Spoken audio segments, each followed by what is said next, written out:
Fairmont Crest is not just a glittering, powerful gilded box, it is also a sealed box of secrets that can explode in the blink of an eye. The afternoon Eva accidentally walked into the living room and saw Kat and Isaiah kissing on the sofa was not a simple moment of betrayal, but the spark that ignited a web of calculations hidden behind glossy presentations and polite emails. From that seemingly harmless kiss, data traces, server logs, and secret agreements with the investment team began to emerge, dragging Eva into a confrontation where every decision had a bloody price. This article will peel back layers of lies, trace personal motives, expose how ideals are exploited to legitimize interests, and how emotions are turned into keys to secret safes. This is not a story of broken love, it is a map of a conspiracy, a brutal test of discipline, trust, and the moral limits of those who seem to have all the advantages in their hands. Fairmont Crest has always preferred to hide the sound of cracking under velvet rugs, but the afternoon Eva wandered into the living room and caught Kat and Isaiah kissing on the sofa turned the entire estate into a resonance box of humiliation, rage, and belated clarity. The cool trace of mint in their breath mingled with the new leather scent of the upholstery and the polish on the wooden table like a fixed chemical formula, reminding Eva of the precision that had summoned her to the right moment, from the right angle, at the exact distance needed to slice through every remaining illusion.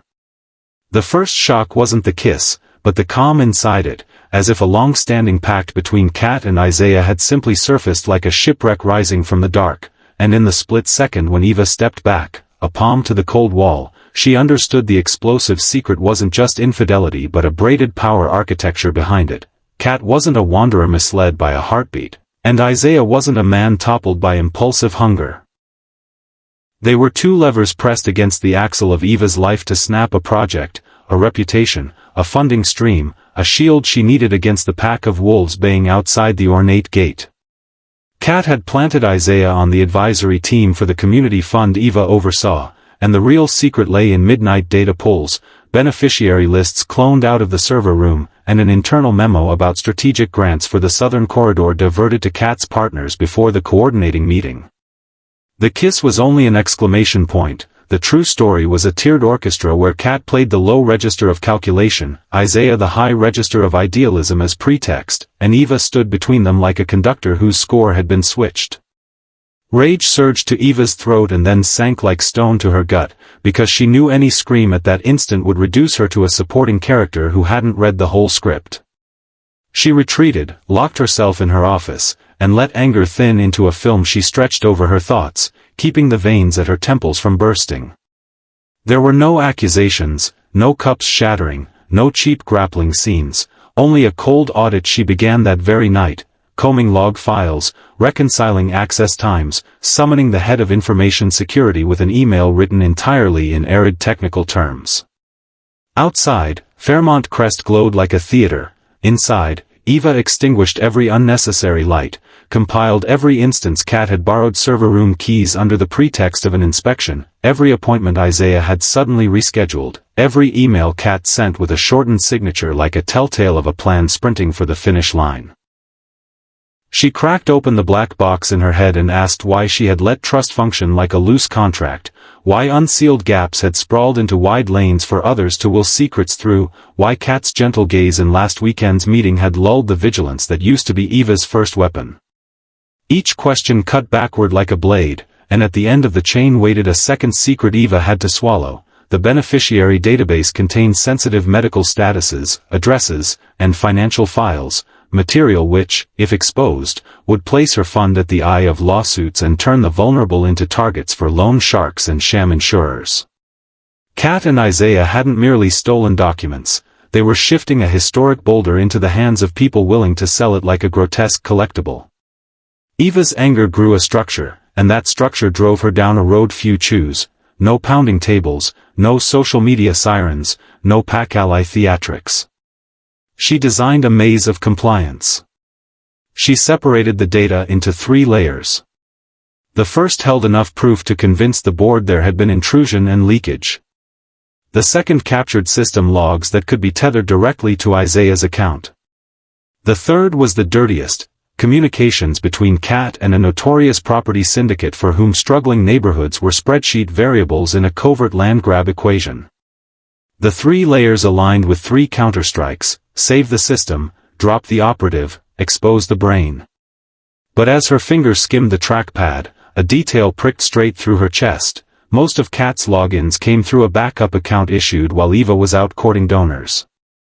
If the scandal broke, public opinion could pivot to claim that Eva was complicit, or at least negligent, a mortal sin for someone who had built her career on discipline.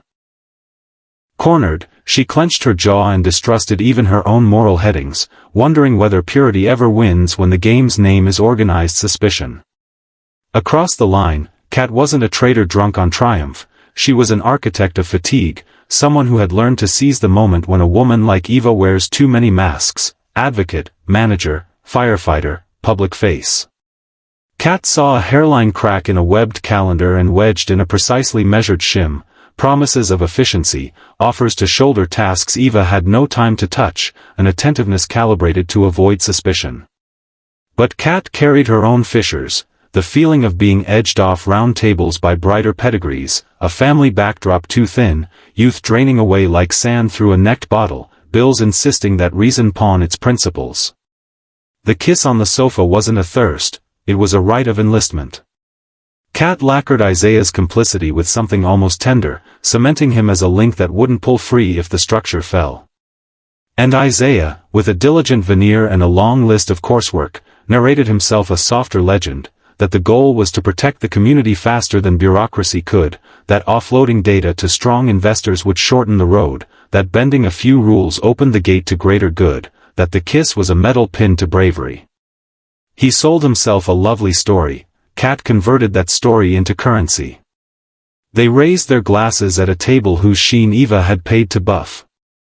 On board day, Eva dressed as if language could be worn, a dark dress to absorb starlight from micro-twitches in her face, a small silver pin echoing the fund's logo like a private oath. She delivered the first layer in a voice level and spare, no venom, no victory laps, no personal emphasis. She spoke of holes, of accountability, of new locks and monitoring, and slid the ball to the court of those who flaunt their love of process. From the outside it looked like a technical briefing. From the inside it planted a stake to fence Kat's maneuvering space. Minutes later she forwarded Layer 2 to legal, requesting an independent assessment keyed to Isaiah's account, time stamps, devices, and locations, and in a private note to Isaiah, she attached only 2 lines of logs and 1 screenshot, enough for him to understand that her calm wasn't born of ignorance.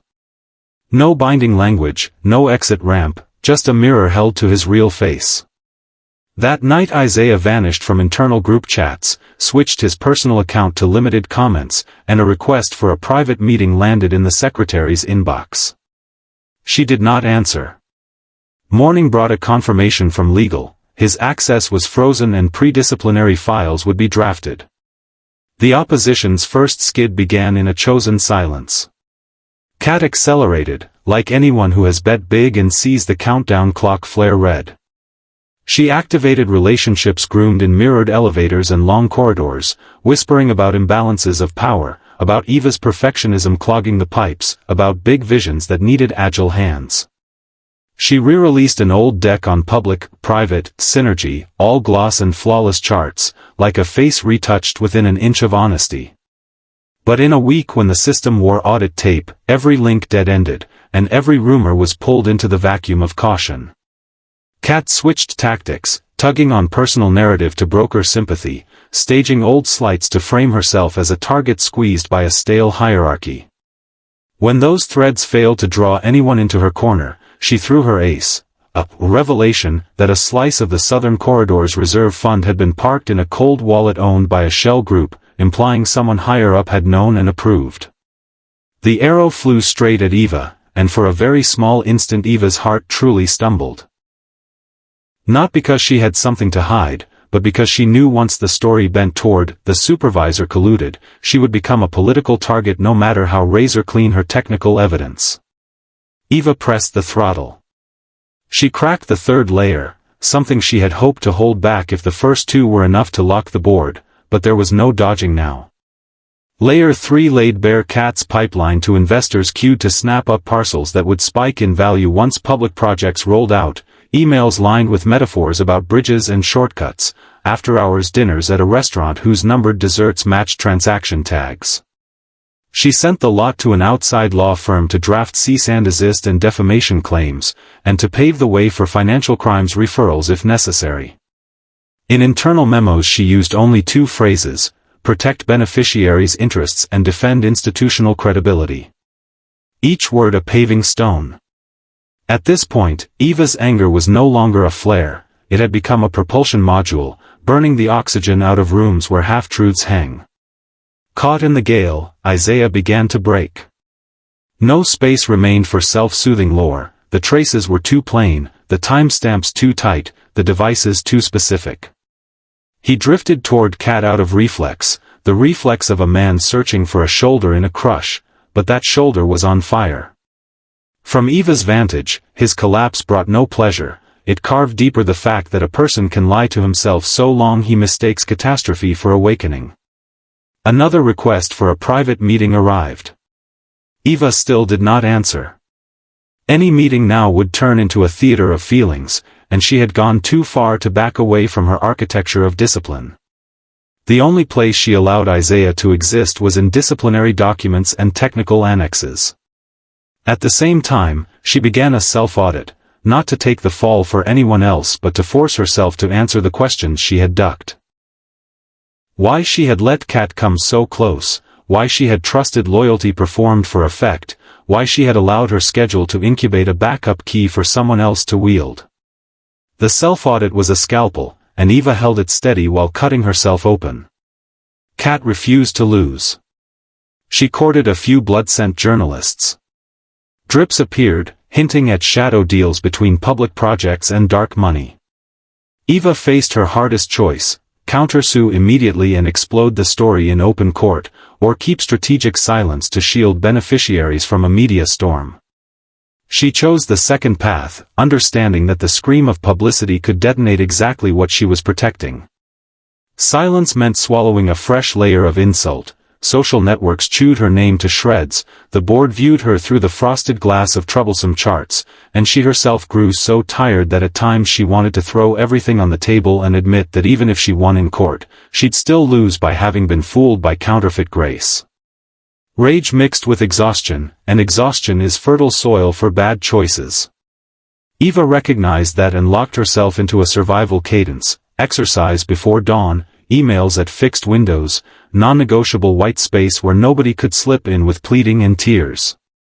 When the financial investigator sent Kat a formal invitation to cooperate, Fairmont Crest sky took on the color of steel, the sculpted shrubs couldn't hide the ripple underfoot. Kat appeared in neutral tones, wearing a martyr's patience, as if she alone loved truth enough to be misunderstood for it.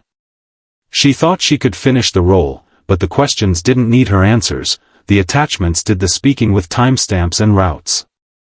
Eva wasn't in the room, she didn't need to witness the fall to know how gravity works. She sat in her office and watched sunlight drop in broken blocks onto the carpet, and for the first time let herself admit a truth that cinched her chest.